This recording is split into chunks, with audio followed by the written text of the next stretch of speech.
मन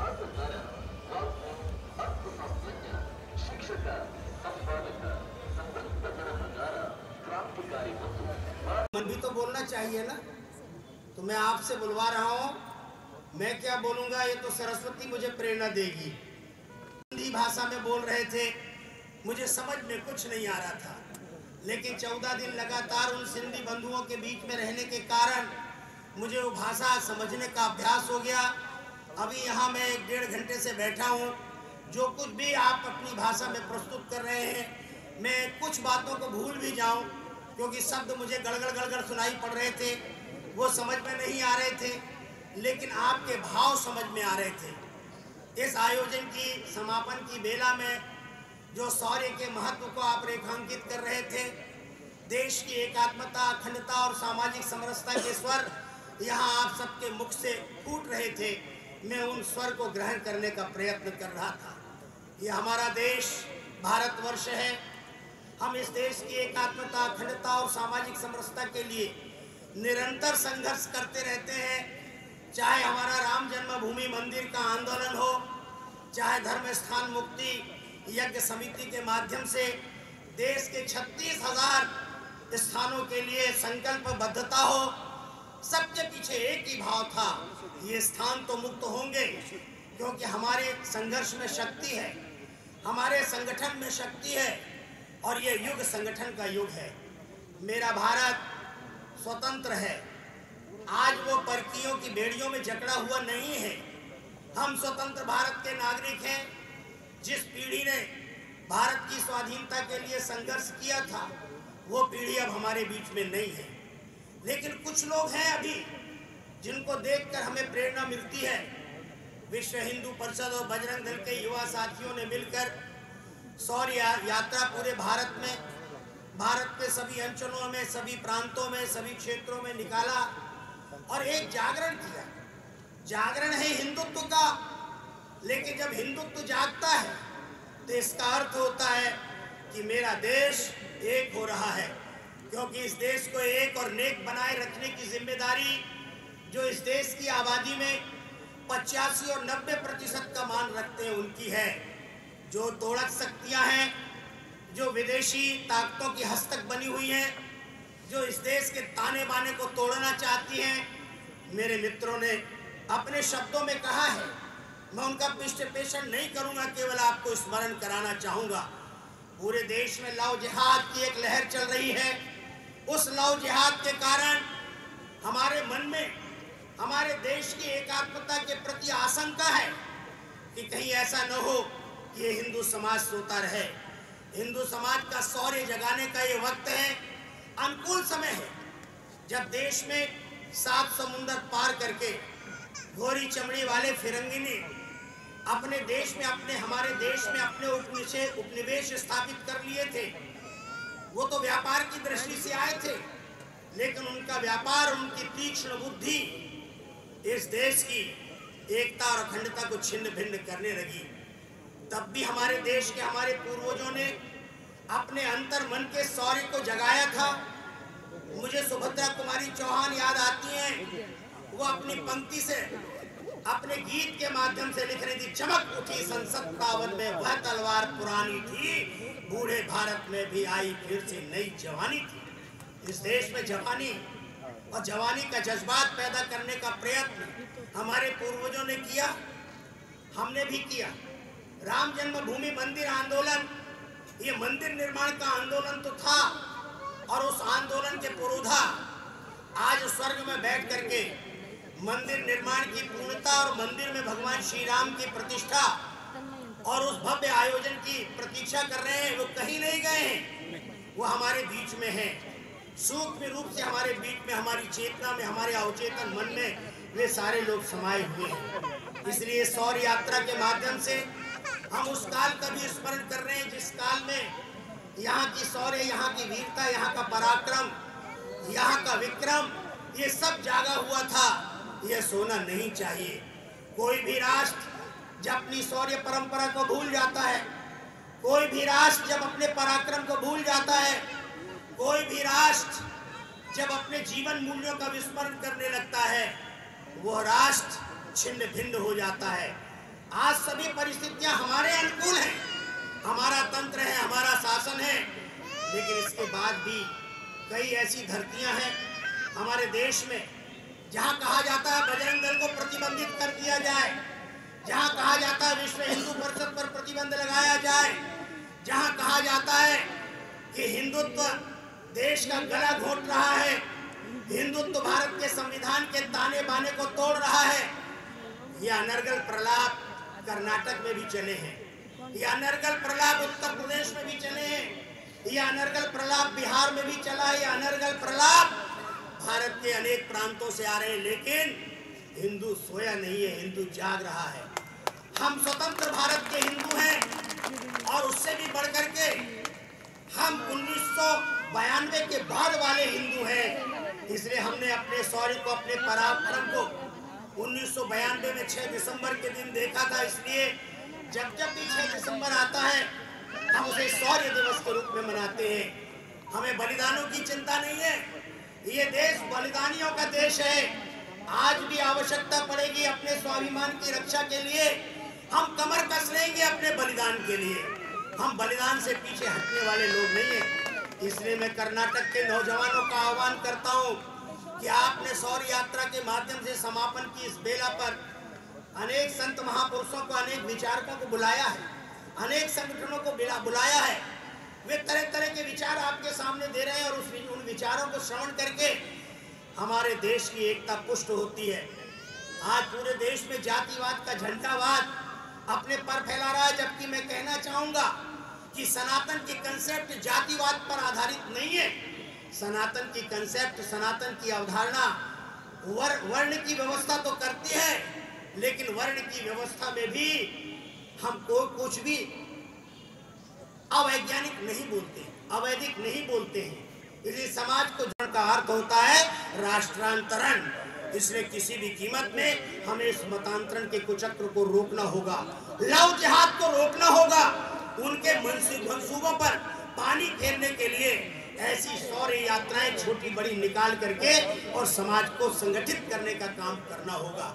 विश्व हिंदू परिषद की स्थापना के काल में जब पहला धर्म संसद हुआ था, पहली मार्गदर्शक मंडल की बैठक हुई थी, उसमें एक नन्हे से बालक के रूप में देश के श्रेष्ठ वरिष्ठ महापुरुषों के बीच में दुबका हुआ मैं बैठा उनके उद्गार श्रवण कर रहा था।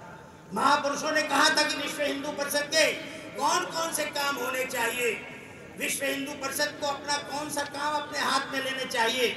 मुझे मालूम है उडुपी की जो घटना घटी थी पेजावर मठ में, और उस समय हिंदवः सोदराः सर्वे न हिंदू पतितो भवेत्, बाद के सम्मेलन में मम दीक्षा हिंदू रक्षा मम मंत्र समानता, वो घटना मुझे याद है, मैं नहीं था उस समय। लेकिन परम पूजनीय तत्कालीन सरसंघ चालक आदरणीय सुदर्शन जी ने मुझे बार बार बताया था, क्योंकि ये विषय मेरे पास था, धर्म प्रसार का विषय, धर्मांतरण रोकने का विषय विश्व हिंदू परिषद में मेरे पास था। उन्होंने मुझे वो घटना बताई और कहा ये अद्भुत घटना है। परम पूजनीय गुरु जी के सामने एक हरिजन व्यक्ति ने बात उठाई और कहा क्या हिंदू धर्मशास्त्रों में छुआछूत है, हिंदू धर्मशास्त्र छुआछूत का समर्थन करते हैं। और उस पर बड़ा विचार विमर्श हुआ था, और उस सज्जन का नाम मैं भूल गया हूँ, शायद भरनार ऐसा कोई सरनेम था उनका, भरनैया उनका सरनेम था। वो आखिरी सत्र की अध्यक्षता कर रहे थे और उनकी अध्यक्षता में संतों ने कहा कि कोई भी धर्मशास्त्र वेद से लेकर सामान्य से हनुमान चालीसा तक कोई भी हिंदू धर्म में, हिंदू संस्कृति में छुआछूत का समर्थन नहीं करता, और इसलिए हिंदवः सोदराः सर्वे न हिंदू पतितो भवेत्, ये सूत्र का निर्माण हुआ था। दल पे प्रतिबंध लगाएंगे, हम विश्व हिंदू परिषद पे प्रतिबंध लगाएंगे। और वही व्यक्ति आया था यहाँ बोलने के लिए जिनके क्षेत्र का मैं मतदाता हूँ, मैं उसे ललकारता हूँ मध्य प्रदेश में। मैं कहता हूँ कमलनाथ, अनर्गल प्रलाप करना बंद करो, दिग्विजय सिंह अनर्गल प्रलाप करना बंद करो। तुम्हें इनसे वोट भी मिलने वाले नहीं है, तुम जिनकी सहानुभूति गैंग करना चाहते हो वो भी तुम्हें मिलने वाली नहीं है, क्योंकि तुम अपनी चेतना में नहीं हो, तुम्हारी चेतना मर चुकी है। और इसलिए अनर्गल प्रलाप करते हो और नेतृत्व उसका स्वीकार करते हो जिसे कौड़ी की अकल नहीं है, जो कुछ भी बोले चले जा रहे हैं, जिनको देश की संस्कृति का ज्ञान नहीं, जिनको परंपरा का ज्ञान नहीं, जिनको यहाँ के जीवन मूल्यों का ज्ञान नहीं, वो बड़े ज्ञानी बन करके और इस देश में नेतृत्व की लालसा रखते हैं। धिक्कार है ऐसे सोच और ऐसे चिंतन को। इसलिए हमारा मार्गदर्शन उस समय भी कोई कर रहा था जब महाभारत के युद्ध में सारे ललकार रहे थे हिंदू संस्कृति को मिटाने के लिए, सनातन संस्कृति को बर्बाद करने के लिए। सनातन को मिटा देंगे, सनातन को बर्बाद कर देंगे। और आज भी दक्षिण भारत से यह स्वर गूंजने लगा है, सनातन को मिटाकर छोड़ेंगे। मूर्खो, अपनी जीभ को काट करके बोल रहे हो मम मुखे जीवा नास्ति, मेरे मुंह में जीभ नहीं है। ये कहने के लिए भी तुम्हें जीभ का सामर्थ्य चाहिए। मैं ईश्वर को नहीं मानता, ये कहने के लिए भी बहुत हिम्मत, बहुत चिंतन की आवश्यकता है। जब ईश्वर को मानते नहीं तो ईश्वर शब्द की अभिव्यक्ति क्यों कर रहे हो? इसलिए सुनो, सनातन को मिटाने के लिए कंस भी प्रयत्न करते रहे, सनातन को मिटाने के लिए रावण ने भी प्रयत्न किया, सनातन को मिटाने के लिए बड़े बड़े दुराधर्ष हिरण्यकश्यप और हिरण्याक्ष ने भी कोशिश की, तैमूर लंग ने भी कोशिश की, औरंगजेब ने भी कोशिश की, शाहजहां ने भी कोशिश की, हुमायूं और हैदर ने भी कोशिश की, लेकिन बाल बांका नहीं कर सके सनातन का। तुम दो कौड़ी के आदमी सनातन को ललकार रहे हो। ये सनातन की शक्ति तुम्हें दिखाई नहीं पड़ रही?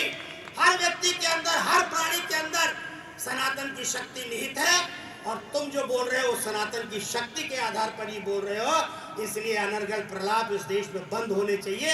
ये हमारी शौर्य यात्रा का उद्देश्य है। क्या हो गया? हिंदू शांत भाव से अपनी यात्रा निकाल रहा है, लेकिन तुम घर में घुस के पत्थर चलाते हो। शर्म नहीं आती? मैं पाकिस्तान भी गया था, अजीत डोभाल भी उन्हीं दिनों में गए थे और अखिलेश्वरानंद भी उन्हीं दिनों में गया था। हम वहां के आमंत्रण पर गए थे, घुसपैठ करके नहीं गए थे। खुलेआम वहां पर हम बड़ी बड़ी सभाएं कर रहे थे। लोग हाथ जोड़ के कह रहे थे आप श्रीमद् भगवत गीता पर बोलिए, आप राम जी की जय बुलवाइए, आप शंकर जी की जय बुलवाइए, आप नगाधिराज हिमालय की जय बुलवाइए। हमने पूर्वज नहीं बदले हैं, हमने इस्लाम कबूल कर लिया है।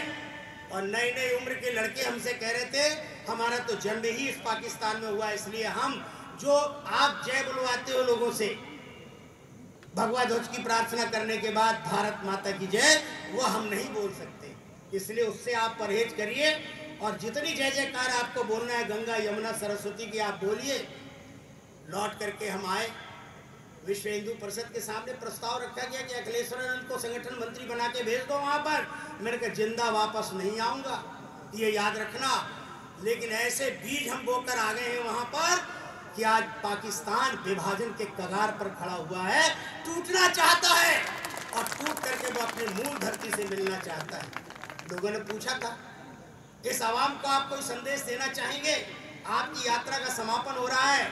हमने कहा अगर मेरे संदेश को सीधे आप लोगों तक सुनाना चाहते हो तो दूंगा, और टेप करके गलत सलत संदेश देना चाहोगे तो नहीं। एक आदमी ने हाथ उठाया, मैंने कहा आपने हाथ क्यों उठाया? बोले सारे चैनल्स वाले खड़े हुए उनमें से एक मैं भी हूँ, मेरे चैनल का नाम है KTN चैनल। ये KTN 23 देशों में सीधे प्रसारण कर रहा है। मैंने कहा अफगानिस्तान जा रही है हमारी आवाज़, हिंदुस्तान जा रही है हमारी आवाज़, बांग्लादेश जा रही है हमारी आवाज़, पाकिस्तान में तो आप हैं ही हैं। अगर ये आवाज़ जा रही है तो मैं कहना चाहता हूँ पाकिस्तान के लोगों, आवाम को एक संदेश देना चाहता हूँ, अपने पूर्वजों को मत भूलना। ये पूर्वजों के स्मरण करने के दिन चल रहे हैं, ये पितृपक्ष चल रहे हैं। उस समय भी मैं पितृपक्ष में गया था। मैंने कहा पूर्वजों के स्मरण करने में वो जबरदस्त ऊर्जा हमको मिलती है जो ऊर्जा नारों से नहीं मिलती, जो झंडों से नहीं मिलती है, संगठन बना लेने से भी वो ऊर्जा नहीं मिलती है।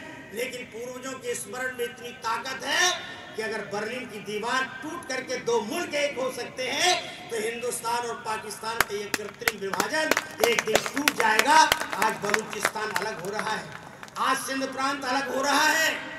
ये हमारे अभियान का परिणाम है, बस सावधानी की आवश्यकता है। केवल हिंदुओं से बात करने नहीं जाता, मैं उनसे भी थोड़ी बात करता हूँ।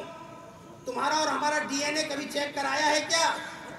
तुमने अपने पूर्वजों का स्मरण किया है क्या? फोर फादर फोर अब्बा तुमको मालूम है कौन थे तुम्हारे? इसलिए उनको पता लगाओ और उनके स्मरण में ताकत है। हम उनको भी नमन करते हैं, हम उस समाज के लोगों को नमन करते हैं जो अपने आप को दलित समाज कहता है। हम नहीं कहते, वो कहते हैं, उनको मजा आता है दलित कहने में।